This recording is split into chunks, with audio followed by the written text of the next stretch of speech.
Hello everyone, this is Ghost Gen 3.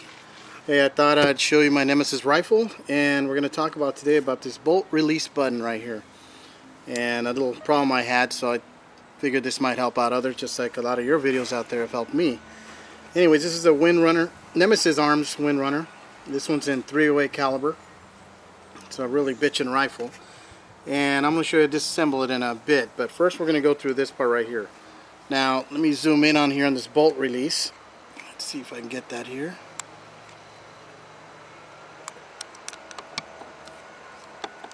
Alright, let's see, that should be right there. Anyways, this bolt release obviously releases the bolt right here.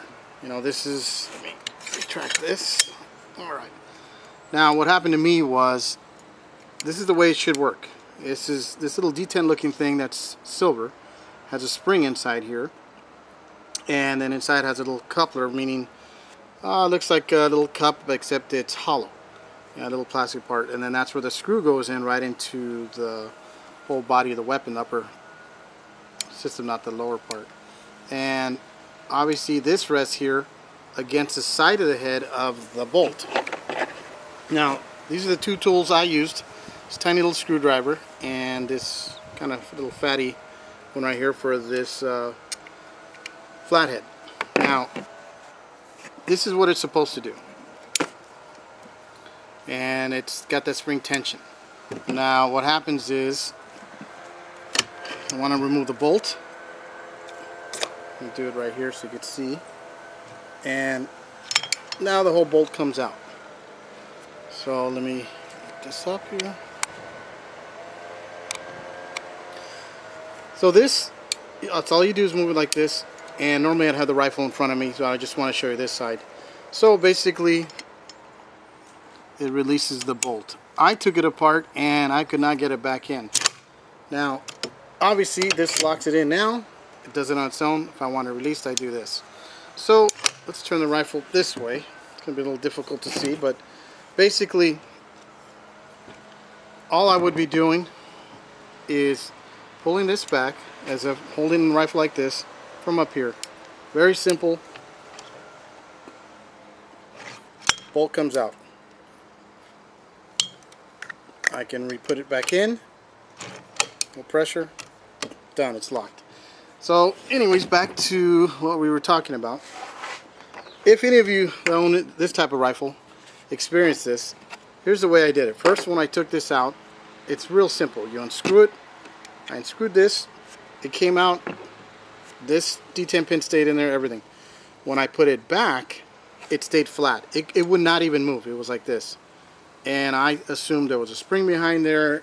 I just had major headaches. You know what it's like when you take apart something and you just can't get it back. So I tried anything and everything. I called up Nemesis. They're really great customer service, and they do a great job. They sent me another part. I still couldn't figure it out.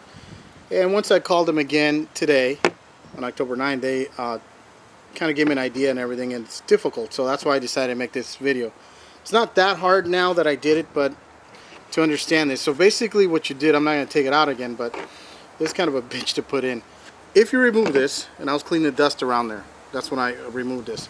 So feel this right here, or see this right here, it's moving. This screw is not. Just a simple flathead screw, maybe about 1 centimeter long. This has tension right here. If you can see this right here, let me zoom in so you can get a good look. This has tension right here. This little part right here, and the spring goes in that area. Right here, lengthwise, horizontal.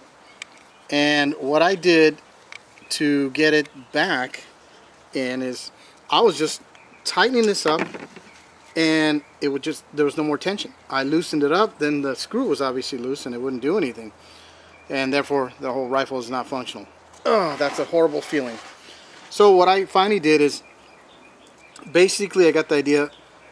I screwed this in slowly, and you're gonna have to use something like this. This is a tiny little screwdriver, as you can see right here against it. And what I did is, I mean, here's where you wish you had 3 arms, 3 hands. As you pull this back, this will actually retract back. It's pretty strong spring in there. So as you're doing this, you use the other hand here retract this back a bit, and right under the screw is that little coupler, like, you know, it's just hollow little black piece of plastic. And what I was doing wrong is I was letting it, once I'd screw it in, this little part right here that I describe as a D10 pin, like reminds you of the ARs, was screwing under the head, the flat part of the screw. Therefore there was no tension. Once I got the idea today to try this, I was able to, with this little screwdriver, push this back like this, horizontally to your left here, and then screw in really quickly the flathead screw. Then it rested right on the edge of it. So what's happening is, if this is your flathead screw, there's a little weight right here, and say this is the bottom part of the screw. So I'm just making this like, let me back this up here.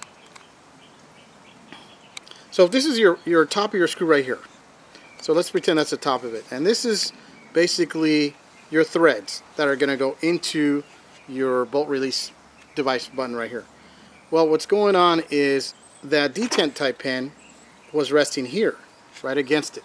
So that's what it was doing. It was resting right under here. What it needs to do is rest on the edge of this flathead screw right here. That's what it needed to do. That's what I wasn't doing right. So like I said, pretend this is a screw, and this detent button, it should be going not here like I had it, because it lost its tension, but right here. So once you do this, then it's back to normal. It's using, the screw's not moving, but this is. So that's the easy trick. It wasn't too difficult, but there's times that you guys, I'm sure many of you thought, I wish I had 3-4 arms to do a certain thing. So, but like I said, just screw it in and then use something tiny like this, and even those ones that you use for glass repair, a little flat one, pull it back like this, or push back, and you'll feel it go back with the tension of the spring, and then turn that screw, and you're good to go. And that's it. So for any of you that may have it for your models like mine, you take it off and you're dying. I thought there was a spring behind there and it flew somewhere, like sometimes happens with guns, and it didn't. That was the whole thing. That was my fault. I didn't know. So that's why I'm making this video. The second part of this video is I'm going to show you how to disassemble it and give you a little information on my rifle here. It's got whole grips, which I love. It's got this bitchin' bipod that does all kinds of wazoo things, which I'm going to show you. And anyways, here's how you disassemble this rifle here. There we go. This is the push button right here. It's for the stock. When you're putting it away, it's going to go like this, and you take the barrel off, and I'm going to show you. But to remove this and just disassemble, you remove the stock. Simple. Really simple system. Now my favorite little button here that gave me some hell, you can leave that on. But if you want to remove it, there we go. We pull on this, just remove the bolt. Now this right here, you can see this now a little better. This part right here, this is a release right here for this. Otherwise it does this. So pull back and you turn counterclockwise. Pull this out. There's your barrel right here.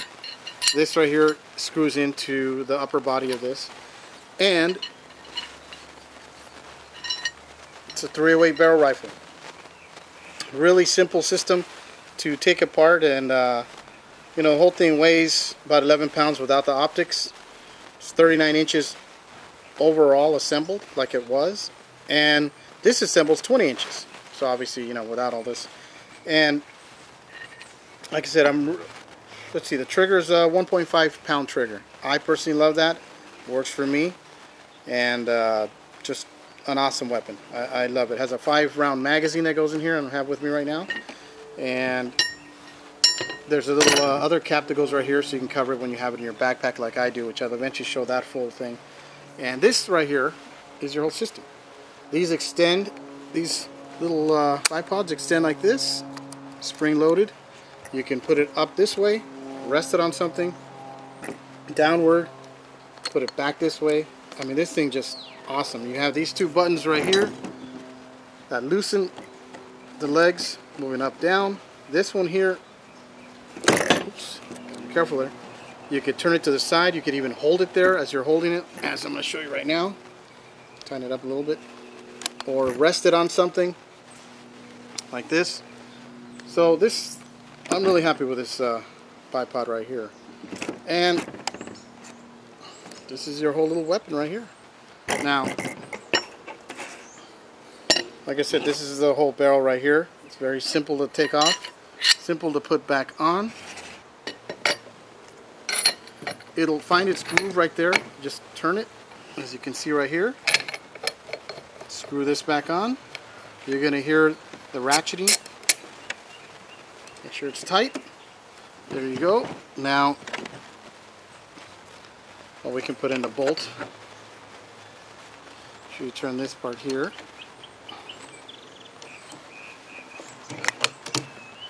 Now, these two holes right here are for your stock. And basically you want to be within the red. You can shorten it, and that's where it's safe. So you have this length, so this red line right here, or your second red line right here. You never want to have it in these areas of the recoil. You're going to get smashed right here. So when I push it like this, is just when I'm going to put it away. So that's pretty much how you take that apart. Eventually I'm going to show a video where I take it apart and put it in the backpack as the owner does, Dave. And this scope I have here is a IJK Optics scope. It's a 10-40 by 50E, and really great scope. Has lighted reticle in red, green, and blue, which I don't really get to use a lot depending on the time of day and stuff. But you know, I've been able to shoot about 800 yards a few times.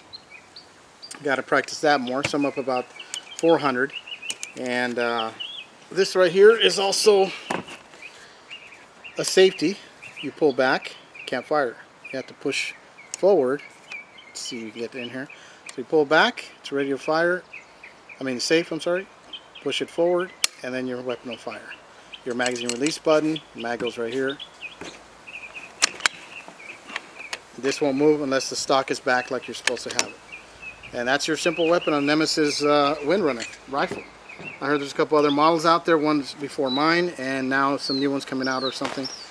But overall, you can have this barrel, change it to 300 or other calibers. You can check out their website and at nemesisarms.com. And like I said, it's a fantastic rifle. Really love this thing. But anyways, hope this helps out right here for a lot of you, because it gave me nightmares, and now I'm okay with it. So if you have any questions, or click on the like button, you like this, I'd appreciate it. But feel free to check out this rifle here on their website. It's really a bitchin' rifle. Take care.